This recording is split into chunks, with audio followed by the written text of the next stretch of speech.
Mbouta, Ouais. bonjour. Bonjour, monsieur le président, le juge président. Bonjour. Non, très bien, très bien. Elanga, changement de climat, bah tout, bah se protéger contre malaria. Et surtout que tous en moi content sorti à DJ Abdul. DJ DJ, Abdul, en tout cas, on est très content. Nous bimi. DJ Le Abdul, local se passe à le DJ DJ Abdul du là peuple. au bima a tiene na sena ignosbi. Mais c'est normal, il faut éviter qu'il y ait un problème na batu. C'est-à-dire moi Faut éviter tant on tambula na nzela na za na simana yo. Faut éviter qu'il y ait un problème, c'est tout. Au monde que même bisonné de ça à tribunal boy bateau ba comprendre absolument bien. To ya quand même ko rappeler bango pour ba comprendre. Pour na éviter que mutati kala na haine. Ngai des fois il y a bateau mususu oh ba artiste na bango peut-être na encourager mais na zaki un peu moins vif. Et ça la rappela que mutu bena bano komela ba propos mo boy que na kokufa ba lo mo bongo. Ah mona pe na zotala kaka. Mais soko tiki kaka bongo zotala. Aotika na haine wana. Si qu'on a yaka pena bonjour mon frère. Na mon film belé mais ce que tout cela non entre ba mi bali. Bo chepe na se, ce qu'on expliquer bien. Donc ezelo moko na éviter pardon en de kisi moko boé. Ça libère quoi. Nde baloba na le pardon libère. Mutasala idée wana donc mutasala azwa boulot wana a réfléchir ça 1000 fois. Pardon peut libérer. voilà, merci beaucoup, chers amis mais il y a téléspectateurs. Bon, merci beaucoup, chers amis téléspectateurs. Bienvenue dans votre émission Tribunal, la chaîne Abino, la voix du peuple. Comme vous le savez, vous tous, c'est vraiment votre grand rendez-vous. Tolobela rappel tout ça, la réflexion autour de notre culture, tout bien la bonne musique et surtout que nous se plaira Mikolone Batouazolo Bababi. Vincent, bon ça très attention parce que Bino Boromi tellement influent et que Mambosolo va donner numéro mbalamoro donc vous pesez dans niveau ya culture na biso lelo na itali musique batwala Bino. En tout cas merci pour na bande koana surtout bazo comprendre que nous sommes là pas pour nuire nos artistes mais juste pour nous repérer ça point de vue ou faire avancer Moussa na bango. Mais par là moi je peux dire ceci. Analyse et je continuerai toujours à le dire. Analyse Ezab Ngai Vincent ba internautes bazotala biso nos familles qui sont dans les 4 coins du monde. Analyse Ezab biso na bango. Biso za ba professeur te. Et non plus bato to yebi ko lega bato. Rien. Bazonga neti bango ba pesa so matière. Biso pe to pesa ka matière. Donc matière on to pesa na famille. Ezate ke o ngana yebi ko leka. Nde na yeko instruire bato. To Vincent a yebi ko lega na monopole la parole. Non non non. Les gens qui nous suivent là, ba pesa ka biso pe des fois des corrections, des fois des infos qu'on manque, des fois ils nous corrigent et to yaka peut rectifier. Voilà, Donc, surtout pour le dernier mission que j'ai fait avec Killer où je parlais, Batumsou va comprendre, en tout cas je dis merci, mais Batou va comprendre, on n'a pas dit que YouTube, il faut qu'on néglige ça, qu'on néglige ou non. Toloba dit que Luka que le nombre de vidéos sur YouTube est influencé vente digitale na yo. Donc c'est ce qu'on voulait dire. Et puis pour le classement, en tout cas, il y a eu un problème technique. Donc le premier c'est Fali Poupa. D'ailleurs Fali Poupa ça premier na ba vente digitale na biso nyonso, c'est lui le number 1 so que na iTunes, OK na Spotify, OK na ba Amazon, OK na ba Deezer. Tout ce qui est comme plateforme, il y a la vente digitale. Lelo Nambo na biso, Fali est le numéro 1. Suivi, na ba côté msusu na Inosbi, côté msusu na Kofolomide. Et pour na Robin Omundibou, c'était juste un problème, il y a connexion dans le téléphone où j'essayais d'actualiser, parce que ça n'a pas 0,0, mais je pense qu'il y a une même liste, il y a la meilleure vente na biso. Et je pris ça, même si c'est commentaire, je pinglé ça dans les commentaires. Pour question, donc, nous encourageons nos artistes à être présents juste dans les réseaux sociaux, mais na bit, il y a aucune influencer la vente à bon niveau, il y a la plateforme, il y a téléchargement, parce que Kounande, place au bon écoute à rebelle. YouTube, et ça, permet de mettre ça à survivre, mais dans la plateforme, on peut facilement faire de l'argent. L'autre, on a mis ça en abus, on a payé, on a question de Bentley, et puis on a côté. Mais surtout là, nous avons que par exemple de Fali, donc vous voyez que la vente digitale a Azoteka, la production, et c'est comme ça qu'ils font, c'est ce que nous voulons pour nos artistes musiciens. Boutalika sou. Na point on a bref, na kolobanine. On a artiste. ezala ba comédien, ezala ba plasticien, ezala ba politicien, ezala ba joueur. Donc tout être humain lelo pour faire véhiculer message, c'est à travers les réseaux sociaux et plus Instagram. Vous voyez que Instagram est un démarrage à ma caméra, alors que première vitesse. Sur Instagram nous a nourri, ils ont alimenté à Osaganate et ont influencé YouTube. Et puis page Facebook on a deux éléments de publicité Instagram na page Facebook. Il y a un logo qu'on laisse tous les jours. Nous sommes tous Twitter, Twitter est plus politique. C'est rien, au contraire. Au contraire, tout est zakuna. Ok. Ouais, tout est zakuna. Donc, instrument, on a peut-être tout baksami satouana et puis sous pezali TikTok pe komi. Ils ont aidé à influencer la visibilité de YouTube et la vente. Même les comédiens na biso. Nga nazo ka moi, ba comédien belé bazo sala na bato. Et pourtant ba na ba kombo. Exemple simple. Comédien loi vie de loin. Mais il peut avoir 60 000, 100 000 dollars dans laps de temps na talent zanango. Parce qu'il est en mouvement permanent chaque semaine azo sala bato. Ozomona pena que il nourrit les réseaux sociaux des autres sans qu'il y ait à nourrir ya emoko. Des fois, on a bien appelé Nazanango. Nazanango, pourquoi? Parce que nous avons une équipe qui travaille. On a déjà vu le sali album, le sali tournée, le sali carrière. Il faut que nous soyons à la propre. Si vous avez un téléphone, ils ont bien. Mais tant qu'ils ont plus mieux la qualité, ils ont baxé le pays. Ils ont ba vie de loin, ils ont ba Gino, ba Serge, ba Saïsaï, batologa besobe, bango nyonso wana, bako lela sumbongo te même ya publicité bako tchango na ba page na bango. Donc voilà. Il faut mutu nyonso azala en mouvement. Ngana kamwe gut, na ebde so moni artiste peintre moko auto kufa na zo akufi libanda. Papa liki na nga tchaka ko ngutu mutaye ozwa na pusu. Donc tala na manque même ya mbongo ya déplacement pour même na mort. Artiste wana bi ba œuvre combien sala na zo wana o pene sala pe ke ba artiste belé ba respirer. C'est trop choquant. C'est trop choquant mon frère. Tana moni on a bi mais tina niveau yo donc mutu bena sala ka boulot ezo monana. Ba tout so ba komala ba commentaire. O ya zo ki a bomba kité. Est-ce que zo ki combien? Est-ce que boyebi combien de fois art na biso oyo eza négligé na mboka na biso? Vincent yo ovanda ndenge ovanda te nga na kovanda ndenge na vandi boye buta nga na pe sur exemple moko batinelanga chemise moko bezaki bien mais na mona ko eza mo munene muke chemise moko bien pena na kepa couturier na bise bo diminelenga chemise oyo po eza na taille na linga na pas pour c'est comme singa 2000 francs nga mona tele bonga bi 2000 ozomona mais so tele chemise ezaki pas moins de $50 siko sali bon poani siko esalanga pas nga bi ce jour c'est 2000 c'est que la journée c'est que tu fais des gars sur là moins pour le lot $10 et 20 000 francs donc on m'appelle la journée à $5 si on d'abord soit d'ailleurs bolo ba bon baraté voilà donc conjoncture peut à mboka na to traverser surtout côté culture tous en libabe tikana lo ba on ngwana tous a penza na libabe ya ngona moni ba comparaison to sala ga moko Dachu Nino Robinho monde to meladiamba lukuta mabe. D'abord, place bango bazo évoluer, tout est calé, tout est carré.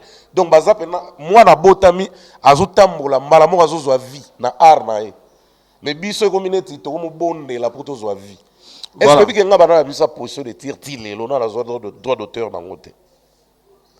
Mais position de tir na sauve qui peut ceux venant na France na vanda gawana et que na SACEM. Mbongo na kozwa pe ko sala nga bien keba parce que fali pas tout timbisa biso ke na SACEM on peut faut nzembo na on peut betana na ba radio na bango siko ka pe na ba TV na bango pour lire on peut mbongo siko mon frère ngai bien que na bana ko peti ke loko ne longi renseigne toi moi mes chansons jouées partout na ba radio mindele et bana ko beta non na ba Skyrock te quand même c'est pour fali il faut betana na ba radio na bango mindele on a TV na bango oui il faut betana mais ba Afrique numéro 1 on a peu na France ba et marquera pe na ba droit d'auteur ba RFI wana banzem tango ezobeta ne marka rapé et puis zaka wa yango te na ba aéroport ba bloc ebele et puis ba droit pe misusu utaka libanda ekendaka na SACEM comme mpe sasem atindaka badroit na ye na mboka me tozwaka yango te baredi bambongo oyo bazwaka wana ndenge musique na bango ebeta yango te. Merci beaucoup Mbuta. Conjoncture. Voilà, merci beaucoup Mbuta Likasso pour l'aspect mais je pense qu'il y a été ce potala qui a obtenu une émission moko ya analyse cap ya balle ne biso to sala ya ndule et les gars Canal Plus ba balancer nzembo ya Félix Oisé quoi. Wayemba Fimbu Chicote. Batuni deux personnes bazaki à face étranger. Batuni on va nzembo na ba bo Fali Poupa. Balobe on benzela mo. Balobe pas l'aise Fali Poupa. Personnellement pour na yo moro. Michas qu'on a po ya Félix Oisé quoi. Comment tu trouves ça? Non, mais c'est normal, c'est une question. Là où on cherche une réponse. Donc, Moutako est répété ça dans normal. Tu mais spontanéité, Fali Poupa. Alors, il y a un Félix. Mais na Fali, na Félix Oisé, quoi, qui est plus visible dans l'espace, na France surtout. N'a plus visible. C'est là où on l'a. Mais ça, il a fait Félix à l'aise. Papa, si on est à l'aise. Mais ça, là, comme ça, tozo condamné Félix te eza boye tant ba tourni bango ba pesi réponse na bango eza ka yango te na ba question pour une chance pour un champion pe belé ba tout na rappel question mona côté B ba kokite tant ba oya côté A boye ba pesi bonne réponse et utaki zoko ta ba Serge Mouya parce que c'est un Congolais à corriger Bernardo c'est Félix Oisé quoi la chanson c'est Fimbo c'était destiné à nos léopards et aujourd'hui c'est joué partout et c'est un plaisir à trop mais Félix P ça la chance à ça la mambe belé mais on dirait so mona mambo ba to ça na réseaux sociaux ça bana mike est-ce que bi nzembo Fimbo wana kaka façon cartonnant mais ba nzembo elandaka ya Félix ndenge zo lenteur ngana ko ndima te ke wana eza Félix allure déjà kendaki na ngo wana mais le contraire, peut-être dans une équipe internet pour gérer les réseaux sociaux. Et puis, Vincent Tolobe a un dossier oyo, biso ba to teka na ba cassette, na ba CD, na ba no ba teka mbalamu na réseaux sociaux. Lukuta ba beto à vitesse mon côté. Est-ce que bien ngabona s'adapter dans zone yo comme ata pona kozwaka ba news to pesa na ba analyse mon frère. Au moins na ti désert na zanga na téléphone bo bana bazo sekanga. Mais bango makambo bazo ye bango na seconde pour baza connecter za monde na bango. Mais venapso Félix a lembaté auto ça la générique a bien mais ça vraiment propulsé dans les réseaux sociaux na habité sur Instagram. Mais comment tu trouves le musicien ou un porte-parole ou quelqu'un du membre moi c'est traiter d'autres artistes musiciens ou musiciens réseaux sociaux? Oui, quand tu fais mutango sepelo ba traiter les réseaux sociaux. Te na bisko muto azo traiter ba ninga do sami musicien. To porte-parole abi abenga on a ba musicien réseaux sociaux. Ignorant pena depuis 1900 dekokao. Do ye pena ça déjà enterré. Siko oleke bato ba seka, bato ba lela. Po aza déjà ye mo bazo zwada mabela zo micha na croix. Bon natala inga mo te mais muto mo atineli nga message abisinga bi mosaka pena sele mission lobi abenga musicien mo mboka na biso musicien réseaux sociaux ngabi ah bon ngabi na ebité sora lobi pena bongo mais sori pena lobi bongo. Bon, neti mosaka pe so tali pena bien. Po ye mo dans le porte-parole les réseaux sociaux. Neti mosaka so tali. Lelo mosaka comme on est na poto pour les réseaux sociaux. Pour ba chaîne à Kinshasa wa te. Mosaka ko loba. Avant comme na poto. Mosaka ebi valeur les réseaux sociaux. Na ebité sora le bail bon en tout cas. Bo ezaka kanda. Ezaka kanda moni Robino ndenga indexaki pe ba porte-parole ke ba mandian. Ba bilo mo ndengwana et pesa ki pe ba porte-parole ebele kanda. Voilà. Donc c'est normal que ba généraliser na maramunios. Mais normalement, ceux qui sont artistes en réseaux sociaux, c'est pas là. Parce que mais Aïda a fruit à réseaux sociaux. Aïda, il y a comédienne, fruit à réseaux sociaux. Et ça donne les familles. Ce que on comprend qu'il est mal informé. Voilà. Parlons de vente à billets à You Arena de Koffi Olomide. Le point de vente physique où on peut acheter des billets en cash, en carte bancaire. Tous les magasins Fnac et l'éclair que virgule Auchan, Carrefour, Géant, Cultura. On va également mettre en place chez les coiffeurs et quelques autres boutiques qui en ont l'habitude de points de vente physiques où l'on pourra acheter des billets directement en espèces. Si les sites, il y a différents sites, on va PCBiso Awa, funakspectacle.com, ticketmaster.fr, digitic.com, Paris La Défense Arena, chaîne2pro.com, chaîne2pro.com. Voilà, bah, différents sites au bureau, nous sommes à billets. Chaîne prod plutôt.com, dans bah, différents sites au bureau sont à billets. Mais pour la nous sommes de manière physique, bah, on a PC Gamo, PC Maman billet. Nous sommes à Fnac, nous sommes à Leclerc, na Auchan, na Carrefour et puis na Géant. Bon, qui sera là, on va comprendre. Ça dit, bah, point de vente. Non, mais quand explicitant au moins. Pour que ah papa, bon, ok, les potes on défoye bah quoi. Non, le banet c'est là, non, bah Auchan, voilà, bah Carrefour, na dit. Auchan. Auchan, ils ont magasin. Bon, bien. Pour éclaircir quand moi mouké, le 23 juin, au Outoleka, balança qui vente de billetterie font moi magi. Il y a vente à billets mais vente à billets électroniques. Donc ok, mutako somba tam dans Australie, tam dans Allemagne. Atam da soki wapi ago somba en ligne. Très bien. Donc yango bandai le 23 et on signale déjà les mélomanes de la bonne musique congolaise.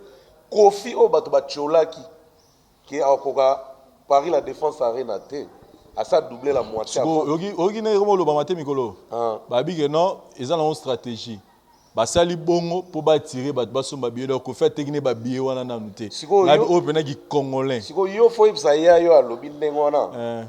Rêve na ye eza ya pamba tachaki na diazepa donc alali pena pongi ya makasi parce que vente ya Kofi, vente électronique à Kofi eza Kofi te mta oteka ba ticket eza Paris la Défense Arena ndezo teka ba chara bongo po ba benda bato eza na Paris la Défense Arena yazo kanzango vis-à-vis wana eza ba salle oyo kongola ko rêver mais Kofi a démystifié ndeka asalaka na Bercy.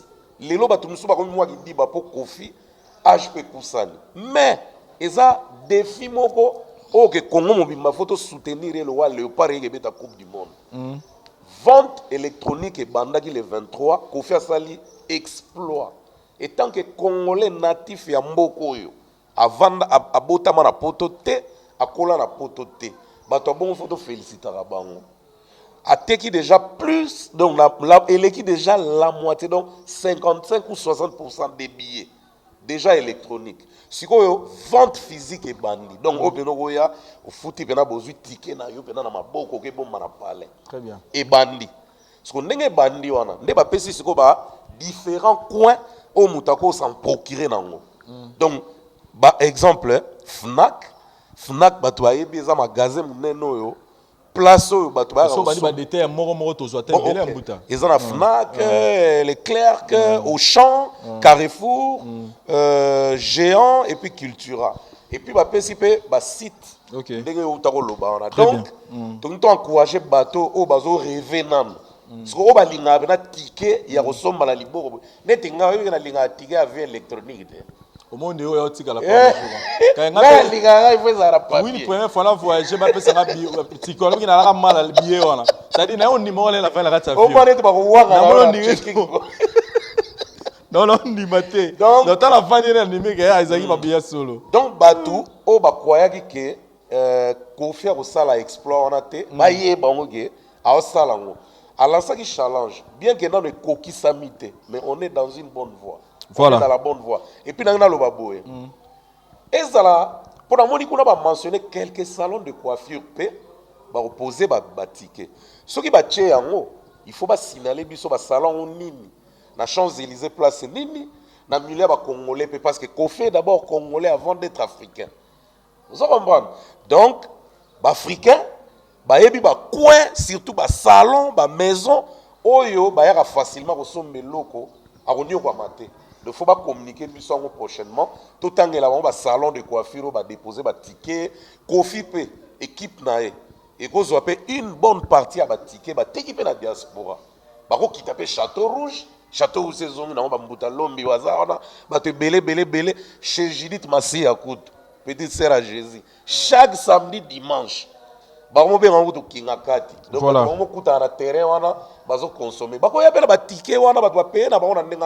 Voilà, mbuta tolo bela siko likambo yo et dérangement muké na basuka semaine awa où on a vu des gens boycotter bah déjà côté concert à Koffi Olomide, tout le monde bah affiche et panzana qui en France on a vu des gens en train de déchirer ça, tout ça, disant que concert aux adultes. Donc même si notre vivant qui n'a fallu, tout le monde est banni déjà. Et là, na moni que bah changer le contexte. Les bosses à dit que tous autres thèmes la bino po bolo la marambo kate. C'est-à-dire ne bozo encourager peut-être les politiciens ou tout le monde avec bazo tam ça va bien.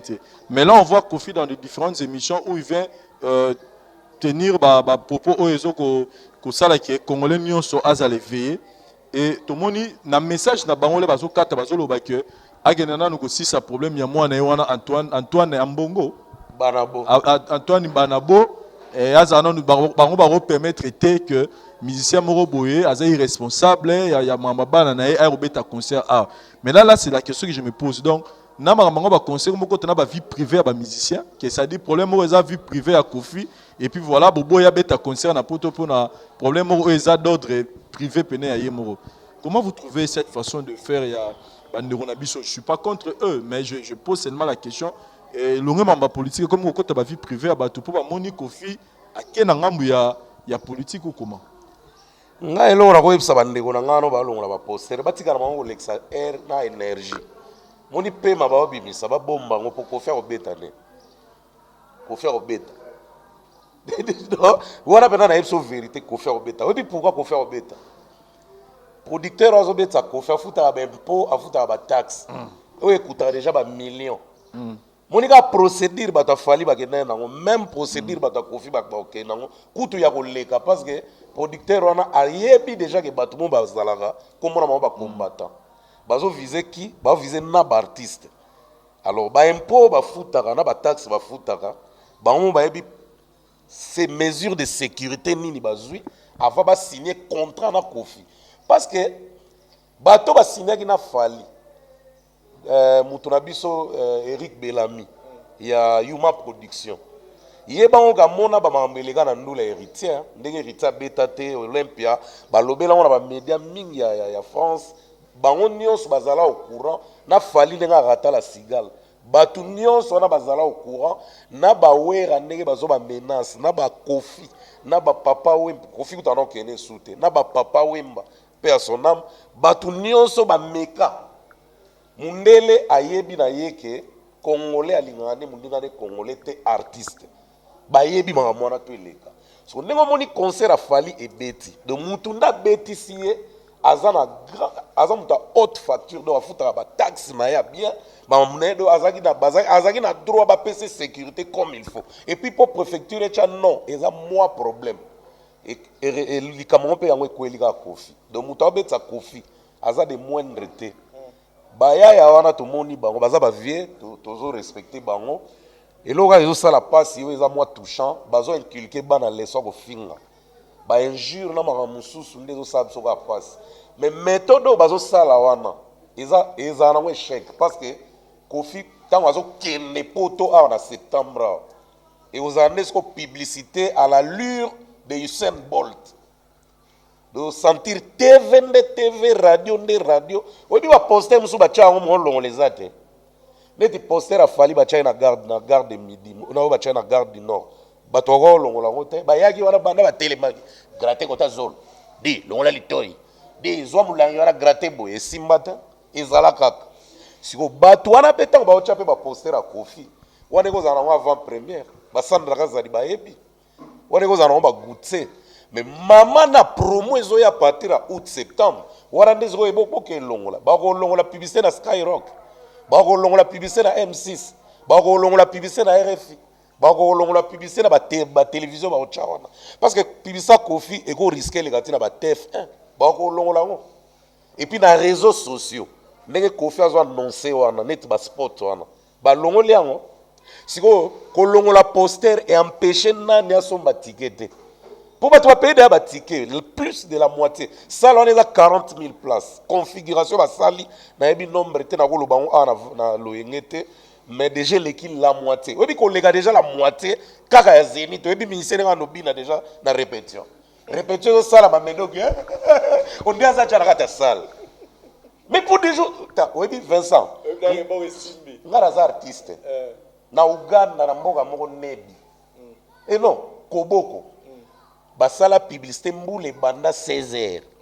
Mon frère namona 13 personnes na salle paka kanga mona bina ka boy likole ko bibe ngamone tike makama miziki onade tindaki papa ko sala mpiaka na vie yo mona ba comédien te ba cheli boso bato ata ya boy 30 personnes tala ba kite tikali obike na eloko yo soka betika be bato balala ka ko sala ngo sute et dérangeant moral. Voilà. Parce que Kofi déjà n'a l'équipe la moitié.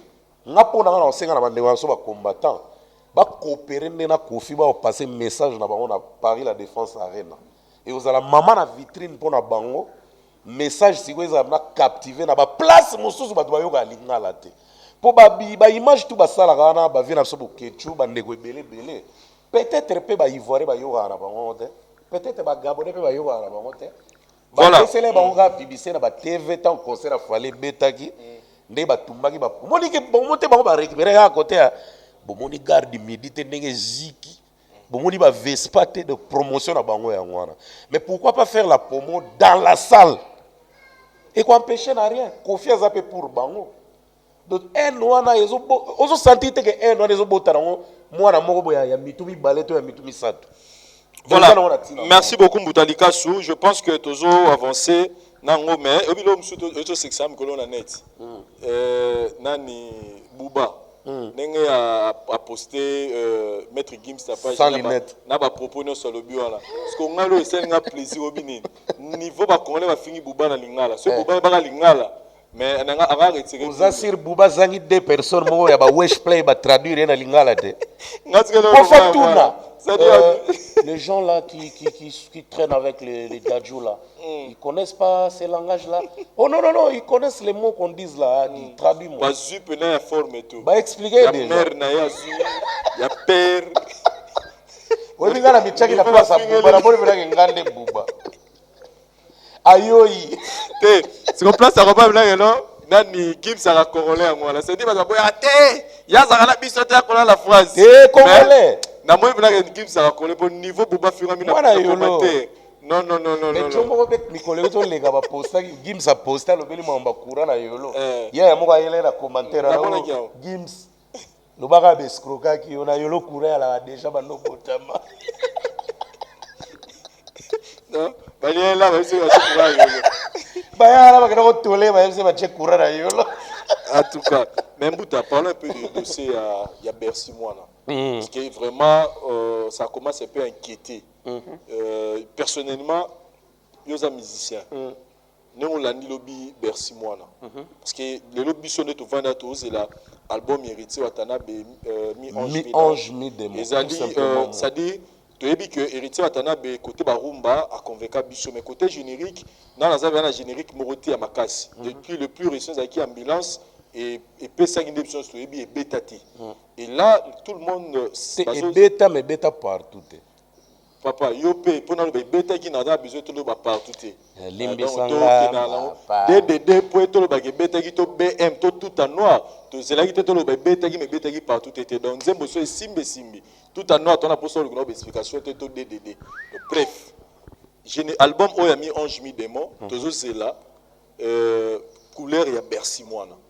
Mais juste avant quelques mois, je peux dire, il y a sorti l'album Tozui, signé à Bercy, signé par Divo, Tobi Kizali, agence de production, ils ont produit l'artiste. Ils produisent un peu bébé Chocha. Bébé Chocha. Et là, on retrouve directement Bercy Moana, na production, na single moro produit par Bango. Mais Koyo Kaye Lobby, et pas Papi Moma. Ozomona ondeni. Bon, je crains que à ça la surprise à dernière minute que les allons former un départ pour naïe.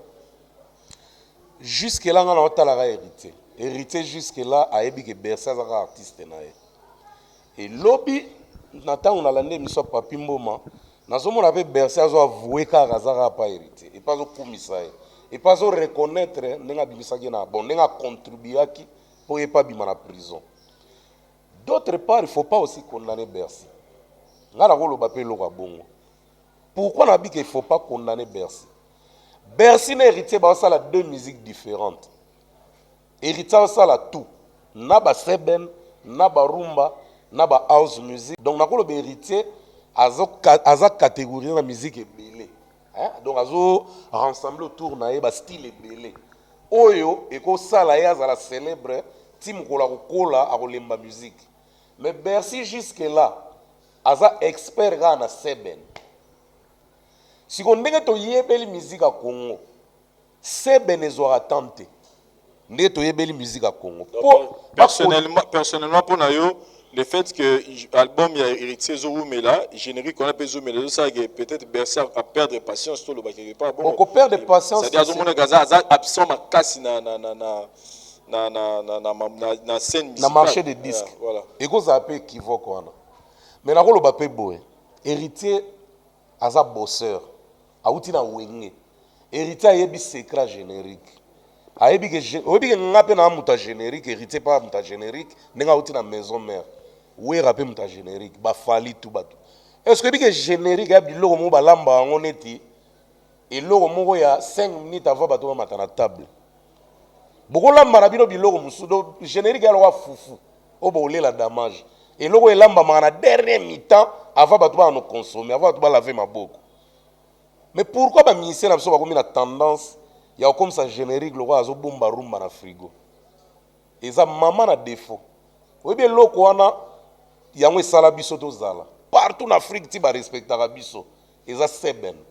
Mais seben ngo epekisa mite ko bimisa ndengo lingi. Donc ko bimisa pe janvier, mars, mai, juillet.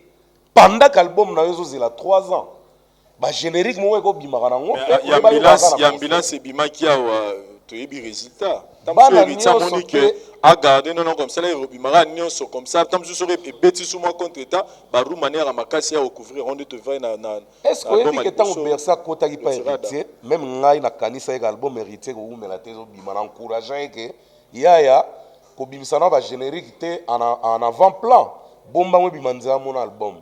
Mais ça fait déjà 1 année, 7 mois, 8 mois. Banda na loba ilo on analyse. Vous comprenez? Générique elo ba vente ça raté que au tchan na frigo, bozela bombo chauffant bo dame. Ba cri ici là ka mon frère. Ba cri ici là ke lengi. Est-ce que lelo ndenge to vandi boy? Okokota na studio boaka Arené qui monte. Est-ce que muta bina?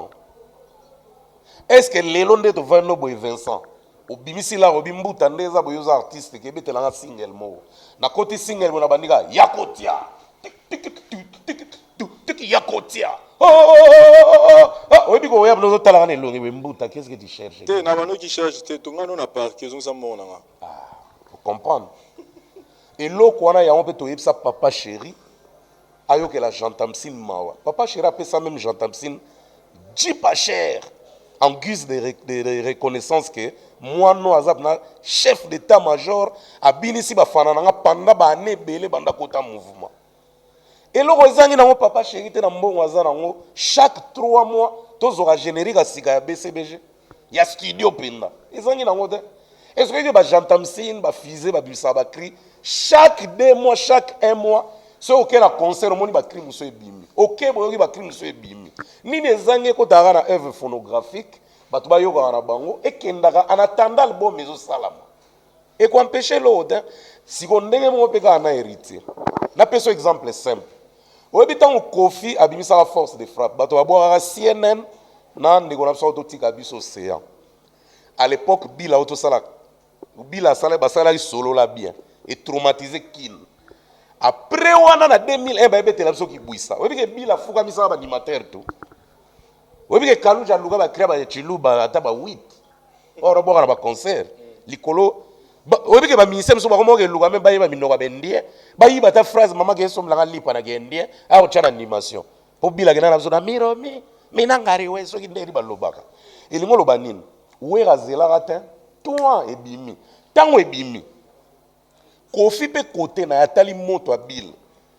Oyebi ka nga zo leka Bill tango jiba zo leka Bill Kilimanjaro et Simbate. O ali mbonda me mara bo reverser na kitambo. Mais oyebi ke Kofi na courage na visionnaire qu'il est. Azwa kérosène waza elongi lo kwa pepre Bill na kasha Bill et puis azeli sate. Mbala mo mi qu'il est fracata et beta ou pas. Ouera bavanda boye baozela Bercy. Babili ba créer ba cri ba sele ba créer ba cri. Ouera zelate remix et marcha ou pas. Animation ba lé en tango za moto. Ba zela raté. De côté on a condamné penza Bercy. Te Bercy za showman héritier ebi. Il faut pas aider pour y mo pe héritier. Est-ce que on est-ce que to so la on a est-ce que la logique parce que les musiciens parce que na bien à chaque orchestre vous avez toujours un règlement d'ordre intérieur. Comment vous expliquez qu'un artiste musicien au sein de ya groupe héritier Watanabe abimi li banda qui signé contrat Morona agence Mora production niveau. Comment vous expliquez ça? Pendant que tous en un moment où héritier Watanabe a préparé l'album na. Comment vous ça dit yo to chapena que yo ne wata. Comment vous allez juger ça? Non, c'est pelaté. Mais soit production là sans contacter le leader et solo ni na musicien non orchestre c'est bien lié et c'est le répétition on a clip et ça la me continue na makam. En tout cas, et là, on a sepelé na on te pour ngamo pe na ba musicien. Na on sepelé na on te pourtant tous ala bien que ça contrat par écrit mais un contrat verbal. Contrat verbal peut ba respecter en parce que ngana limité que héritier akangela Bercy maboko. Na yebi que héritier tchaka pe Bercy poids. Ce qui peut salaire exacté. Na yebi que na ndenga kulu dimba. Bercy azora quelque chose pe héritier. So azwa ngona maboko héritier te. Et cause à la pas zwa ngo pas bateau ba soutenir héritier. Donc Bercy faut pas rendre sincère na héritier na mambasala mais héritier peut attirer aux générique le rôle à rumba. Bercy a zomona baya ba obimisa te ça limité ma passe peut. Est-ce que des génériques à salaki wana ceux qui déjà larga ne moko batu bayoki à largue après 3 mois pendant que batu bazela mi ange à larguer mususu batu bayoki obi que inspiration mususu ngoya mystique o kutu ba obimisa zo générique mususu na kata mi ange o kutu ba sali mi balane ko télémate.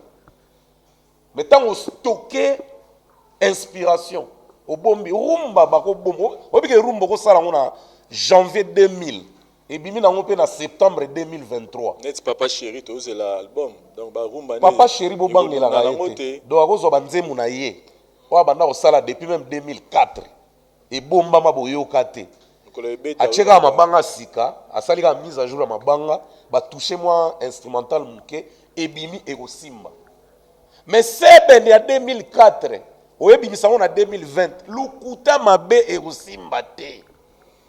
Mbuta au cas où Bercy Moana à Longwe. Comment vous envisagez les choses? Dans le moment où héritier Watanabe déjà si ba enregistrer qui ba générer marambu tout au cas où il comprenait parce que et là on est le roi meka qui me saute hôtel les autres tourner bien à YouTube c'est déjà dans des 147 000 vues. Donc c'est à dire que les gens trouvent un peu de un peu moins attention morobo. Nanengezo kenelele. Au cas où Bercy a moni que bon, il y a un mois que ça les gars mais na moni comme ma série. Au mon album héritier Watanabe neni. Oh, album héritier ça bien. C'est toujours par rapport à générique. Par rapport à générique. Et ça bandela sous générique à sikana ba animateur. T'es au bandela ten Bercy ça animateur. Et donc on ils ont rassuré batu pour na Bercy na ba générique héritier. Déjà nan gota la prestation à Bercy na concert. Oyebi que ba mekaka biloko musu na concert pour mon abna que tenir dans studio. Bercy déjà ma prestation na yo senti que team wata ba bina baza à l'aise ya osakana te. Donc on dirait boana Cristiano moko boye bo sakana na ballon na terrain de bolingi. Bercy za animateur à joker. Alors ba Bill, alors ba Juna Mumbafu. Baba animateur mo ba sans show ba binsa na lengi mais ko faut coacher. Déjà ko tala déjà coaching hérité par Bercy Simba qui déjà. Si vous prenez un héritier à saleli kaka charisme leader na ya producteur ne David Monso ba respecter net date mais à peut aussi à David Monso ba biloko Bercy on ba betaki déjà avant et attaquer terrain comme éclaireur et ko simba nango. Bon il se murmure hein, je confirme rien mais il se murmure que nangambo la team pe Bercy on mozo da ba 12 c'est-à-dire que il se murmure ayaki répétition moro ou concert répétition ou concert lo moro événement moro en retard ba boy au côté parce qu'il est retard mais Jack Love ayaki na simane na retard ba côté Jack Love on dirait babi eloko na pesa ki Bercy moi na bien té salika kende bon na mettre na beta bon Bercy peut faut comprendre que na vie pe discipline ezalaka il ngolo baga te aux enfants chéris balingi o mingi o sala musala kitoko tu te permets de tout na ba groupe ata balingi oza na talent danger so zo respecter pe ba principe ba groupe te ba ko chao pe bakopesa mpe punition oza motu nani yango azwa punition te na mokili. Bercy n'est pas Dieu. So aza Dieu, pourquoi asalaki orchestre neta ekota la team? Er moko mpe eza na badirigeant bazalaka mpe na bagroupe batiaka mpe ordre. Est-ce que raison ya retard ya Jack na ya Bercy ekokani? Tasucheka abengaki avant. Qui sait? Yo moko odevancer. Parce que Bercy na bandenge peut-être pas bina ki ka rep. Non, ka rep. Bata biro pe babi assis-toi là-bas. Jack aye na rep na retard. Ate yo lobby bien mata na rep. Qui sait? Pour ba Bercy pe bazane te batu batuba pe mondongo nyoso kwa makamba. Ata linga leo kwa badiango balambe ona nini? Banimateur bakomaka bongo. Ngelo wana satan pa bile. Batindeli nga kado mo uti braza bila bi. Mbuta! Tokutanaka na beach. Obike tokutana na beach. Na mona neti bill. On dirait un clip. On dirait che pile na sama peka. Do aza lesde. Oh mbuta! Eso braza simbi babe. Yo nga pili Sibone ko pode ba Bercy. Azila ranga zo changa. Azo betanga oneti mboto. Lelo batindeli yo. Oza bogar sela ki bogar no nini ka. Batu mo poso chapeli toyo kaka batu lokwa Bercy na ye bana yo nzele. Na ko chayo litoi. Ndimango. Akayomo. Basi mso balinga bongo brutalité. Mais basi beli balinga douceur. Voilà, merci beaucoup Mbutalikasu. Merci peut d'autre part. Zala pe reconnaissant que malgré ta eleki solo la hérité ko sala ma marque zo sala télé ki nanga oza bon faut en adresse pour le coup ta ma be Bercy bi ko megaga période mo tango longa ba artiste mboko megaga générique wala kana yeba kanzele kenda télé ki nanga siko yo lingo salo oza pena sir deo ka song na erika song so ba sentir kilo no su ba hérité te. Et que personne ne peut réfléchir. Vous voyez que denda pe. Nga pona nga Bercy zaidi ana adresse na yo, ozo respirer, za na hérité en bonne et due forme. Et ça la bien na carrière na yo. O koli to boyite. Pour Bercy ni obinisa bana 2007. Akendaki na fête ba Nancy. Presque biloko to asana ba groupe aleka et ratate. Mama tuka donc voilà. Na bi ko zana nkema. Bon, on a compris que ba cassette héritier ba concert beta na ba bar tene ta papa chéri. Wana ya pour ma promotion, je connais toi mon bureau na ba Mbutalikasu na ngai. Bercy ndimaka oza mundima catholique. Concert no pesa héritier wa Tanabe par rapport à dossier à Bercy moi. Na mamde za na. Héritier ça la preuve qui patron a bien à Bercy ba sola à tête reposée. Ba sala ta 3 heures d'ita bango de muto azalate. Ba sola bango mibale. Po o ekomi likambo ya avantage ya musala. Et ça m'a comportement comme avantage à Moussala. Très bien. Est-ce que Héritier a un intérêt pas à Bercy? Bercy a un intérêt pas à Héritier? Oui. Bazar a un intérêt l'un l'autre. Donc Héritier a bien à Bercy. Soit la nibition d'émission. En tout cas bien à Bercy. A zoa temps. Baso la bangode. Bercy a la tana moutouté. Yé Héritier a la tana moutouté. Ba se faire comprendre. Peut-être peu.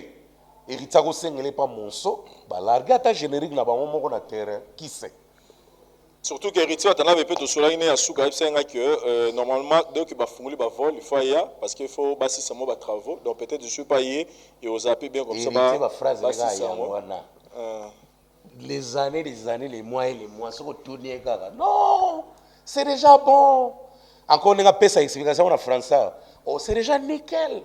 Là, ça reste seulement une petite touche là, et puis voilà. Voilà, il y a le barrage. Nous avons un dossier, nous, quoi. Nous avons un dossier, nous avons un dossier, on le lot. Nous avons pour ça, nous avons éclaircir. Là, il y a un dossier. Il y a des gens concernés. Les lots, tu as dit que les fanatiques, il a fallu pour pas, il y a des warriors. Et Dieu m'a dit tamboula, tamboula. On a dit Dieu moko. On a dit Dieu, on a vu ça moi si. On a vu ça moi si. Ça a pu analyser mon avis. Des mères. Des mères, on va solo là, déjà pour nous booster, ma clip a fallu booster déjà il y a retriqueté donc booster ça dire motiver bah toi que ça 1 million à 48 heures et au dieu mi balé na yoki mora zolo babi que na autre sur la route na Mbutalikasu il est pas pessi stratégie boy et les gens en ce moment vous traitent que non yoposa parmi ba warrior c'est-à-dire vous avez ba warrior oyoyo ba fanatique a fallu au boyo ko s'infiltrer pour détruire ba musicien mususu ko peut s'avantage mususu. Et puis la preuve est que ba audio bimi où on écoute la voix des mères. Il y a des mères na yoki mais je n'ai rien, il y a des mères na qui pété pour nazarami na yete mais je m'adresse plus c'est pas na parce que ba yoki voix na yoki mutu moko azolo ba ka tu ko solo na yo muta dikasu. Donc il est pas un warrior, ça dit ba ça ba stratégie par rapport ya nenge à l'autre téléphone et bimi. Mais Vincent sikoyo en fait nga na boy ko ma compréhension na boy ko ma réflexion ngi bana munono moko pour nga na comprendre qui déjà mais ce qu'on a lingi yo moko expliquer ba par rapport ya nenge ba traiter yo que eza ba audio moko bimi bazo prouver que Mbuta c'est un warrior. Voilà. Na pesla mbotena les mystérieux Régis Mbanza la force tranquille de Toronto et puis Axel Ntoya les jeunes millionnaires les seuls congolais tout le monde en a Forbes Francis Mavimpi Oyebi. Ah Vincent mon téléphone yo zora numéro nango tia ngo na écran WhatsApp nanga par jour nazora ba message ya bato ebele na ba message nazwaka ya ba artiste tout ya ba fanatique ya ba artiste tout et retenir eloko soki fanatique héritier benginga atuninga avis oyebi ke balandanga na analyse tina ndako tia ndeora caméra kandi na lobake to analysaka na bango bakoma ko analyser nanga tina ndako nazora pe bafana héritier o ba proposer nga ba idée nga pe tant qu'artiste on s'échange on se propose ba idée to se proposer ba fanatique a kofi nazwa combien de fanatiques o to pesa na ba idée po nga pe na loba na analyse ba fanatique a karma pa ba fanatique a wera oyebi ba fanatique a wera kutu ba komela nga oleka ba fanatique ba tunyoso pe to débattre oleka ba fanatique ba tunyoso mais pourquoi ba nga fanatique a wera te au monde année le bamamba avec certitude avec influence avec kanda pour na fanatique à Orlus Mabele na ya wenge na ba pepe kale na bato mais génération la chose a wenge vous comprenez mon frère ba fanatique ya fali pe ba benga ngai mais soki ba benginga et que ba tuninga idée na lobate dona loba ya héritier na loba ya karma pa na loba ya roga na loba ya kofi na loba ya wazekwa ya fali nde na loba te po fali aza extraterrestre non c'est faux il faut pas to catégoriser bato tout baza ba musicien bato ba fanatique bato tout ba na posa pe ba sola nanga mabeza wapi nga nazo reconnaître onke na ba émission auto sala nga na lansaki challenge na ndenge nanga po nanga ba warrior bo sala ke tina mois mars fali sala ta 100 millions de vues na clip à l'autre téléphone mabeto malamu nazo encourager culture mboka te. Fali na sala clip à 100 millions entre nous. Si ko ba warrior, so na pesi bango idée on a même les somme. Ngara za mutu batutu, ba fana wera kutu niveau ba komela nga, ba fana JB. Eza kutu ba fana ba fali ba komela nga ndenge na te. Donc nga idée na ngeza ya obata matena komi pe fanatika mutu te ponga na fanatika Orlis Mabele na ba wenge. Ta baza bango tu, dona ba Blaise na ba Dolph.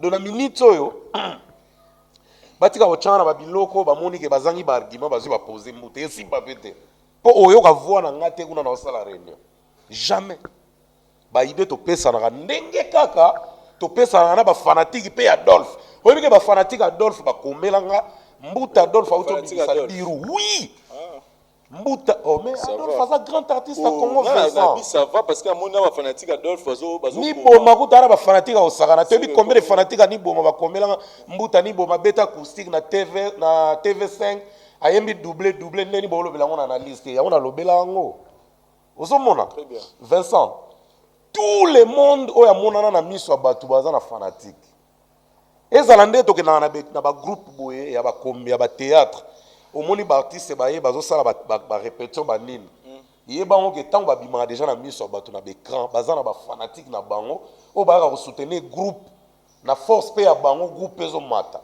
très bien donc to ignoraka ba fanatique ya batu nyonso te o ba mona na TV boye même très bébé bien. Chocha azana ba fanatique je ne mens pas Vincent donc nga moko kutu Mbuta Likaso naza présent ba musicien basila na boya pena makama musique na lobi naza présent batu basila ngande président mais ba fanatique ti lelo bazo kutu ya kofinga baza oyambi pena boy Mbuta yo kusala esprit na kate bimisa plan wana kamono mama na bimisa plan na libumoyo donc ba critique yaka na comprendre que j'ai des fanatiques qui aiment Moutalika sur côté artiste. Moutou toi un fanatique mon frère. Voilà, merci donc, beaucoup. Donc il fallait ba fanatique naïe, baza déterminé, basa la 48 heures 1 million de vues. Nani a peki si ba fanatique a karma pas, na nzembo ya mama yemo, ba se sensibiliser pe basa la 1 million de vues, na atteindre 72 heures, nani a peki si ba. Moutou a peki si moutou loko azate, fanatique eza moutou alinga artiste naïe.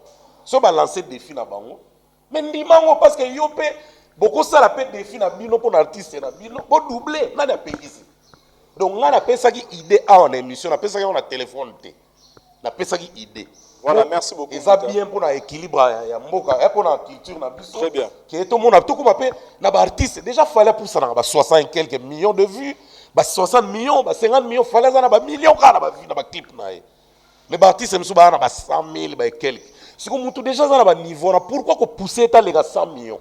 Et comme après que tu es dans le monde, il faut que 200 millions, 100 millions, 150 millions. Bah, Warriors ko ba déterminer pour nous. Merci beaucoup Mbouta pour notre timing. Monsieur Fekotara Lelo, je dis merci à vous pour la disponibilité à temps. Dernier mot et puis quelques dédicaces aussi ça. Dernier mot, c'est la papier. Le dernier mot de le mystérieux Régis Manza, la force tranquille de Toronto, n'a pas su mot belé. Merci à trop. Les jeunes millionnaires Axel Ntoya. Les seuls millionnaires congolais comme on les a à Forbes, dans le magazine Forbes. On a cité Francis Mavimpe. Trésor Yaba Kenji Sono. Na peso ba mota trop boss complet. Liké Makengo va voiture rebelle. Le PDG Luanzo Matrag, il m'a sa rambon on a Matrag. Dans un bambo $100, on dirait Fimbo. Zoua $100. Zoua $100 de Luanzo Matrag. Jean-David qui a monté mon contact Coca-Cola. Nzembo na yo ba yembela ko pas grand-père rezo kende na bien mais il faut vraiment bien médiatiser la chanson et ça la bien ba yemba on a artiste mboka Eric Mandala le boss le docteur des ignorants appelé so bambota trop depuis Dubaï il y a Willy Mandala Yakuza 3500 esprits les Siciliens Clarisse Tanga Muyembi Mama Eve AS Bell il y a José Moulumba les Bogards de Birmingham Montema Beni Barça Arnold Bouloukou, Congolais progresse, toujours boulot. Papi Chako Cashman, mais c'est humanisme, la personne Motato. Pasteur Padoum Petit Motonanjambe, Sandrine Bouloukou batte la banne. Namoni Rose la star, a sali Rose la star, a sali vidéo à bien. Alors, la maman Babasouke, ça m'a payé à planter, on va planter moi la mouquet. Ma je colle à tiep, na kazu, na ba mèche à planter. Pas banque sa maman na bango. Bana na ba sa maman bien internet, ba s'exaper, ba divertir. Et Nice la superstar et puis Rose la star. Et pour finir, Kaya Kayamusha n'a pas sur ma moto trop depuis Cape Town. Donc Kaya Kayamusha solution Forti Club à Cape Town. Et puis pour finir, il y a Oscar Sivi au sommet du mont Kilimanjaro en direct de Durba Kampala. Donc Oscar Sivi, je te salue. Merci beaucoup Moutalika Sou. Merci na David Yoante pour la prise de vie, pour la biso. To monani prochainement la différentes choses na biso. Merci bye. Ngai maman Pichu Tonele, naza pharmacienne en formation, nazo œuvrer dans le laboratoire CRMTA où ils allaient centre de recherche et de production de médicaments traditionnels améliorés. To tient à disposition na bino ba cosmétique, tous en industrie cosmétique enrichie au collagène, ils ont traité ba tampon, ils ont traité ba rides, ils ont traité ba poche, ils ont traité ba imperfection mingi ya peau. Pour ça, il y a un sérum sous forme de masque. Tous en dilsi crème réparateur. Ils ont réparé pour ce qu'on a un problème avec acné, bouton, mapalata. Et puis, il y a un sérum où ils ont enrichi dans l'acide hyaluronique. Tous en dilsi gel douche. Tous en grand format, dans petit format. Ils ont mis à paille, ils ont adouci un pot. Tous en dilsi cheveux. Oyo ezo kolisa suki ba cheveux abîmés ba suki oyo ezo kata na pamba ba suki na ba teinte ezo bongisa ngo ezo retarder repousse ya ba cheveux blancs ko ça na ngona huile na ngona bain d'huile toza na crème pommade toza na savon oyo ezo accompagner gamme ya ba cosmétique nyonso toza pe na ba médicaments na kati ya laboratoire CRMTA, tous en pommade Diazolex, ils ont pommade antidouleur, ils ont traité toute forme de douleur, même la douleur rhumatismale, ma colorovimba, ils ont traité en haut. Tous la crème borex où ils ont uniquement pour nos papa, ils ont rallongé le système de papa et puis ils ont agrandi en moi. Tous la diazostimule où ils ont produit la bise, ils ont traité différentes formes d'impuissance sexuelle, éjaculation précoce, dysfonctionnement érectile, faiblesse sexuelle en général et pas basse ils ont traité frigidité. Ils ont sous forme de comprimé.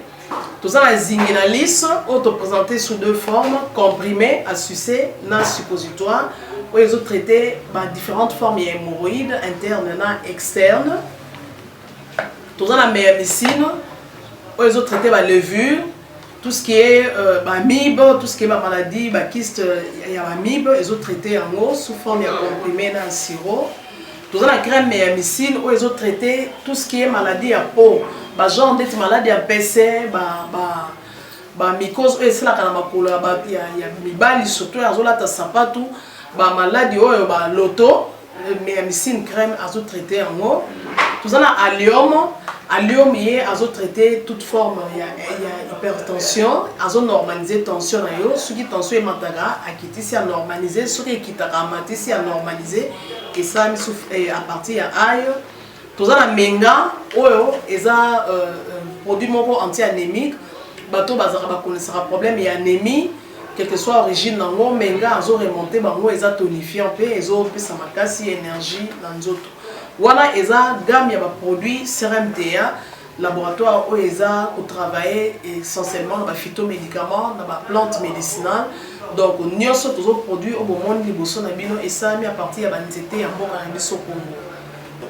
à part kisi oyo na siko tangela bino tozala maladi musu auto traitera pe auto sala to benga préparation personnalisée ndeti na ka myome par exemple to gosa une préparation mon corps et permettre de réduire dimension à myome pour faciliter ko bota tozala kisi oyo pe saka pe bato bazoni ko bota voilà to traitera en couple et contact na biso na Kinshasa eza plus 243 81 83 13 322 plus 243 81 83 13 322 plus 243 89 89 33 855 et la Libanda tous en plus 1 514 329 12 56 plus 1 438 765 64 73 voilà ça numéro à contact na biso ba deko ba kobenga Libanda na ka ba maladie songolo pakala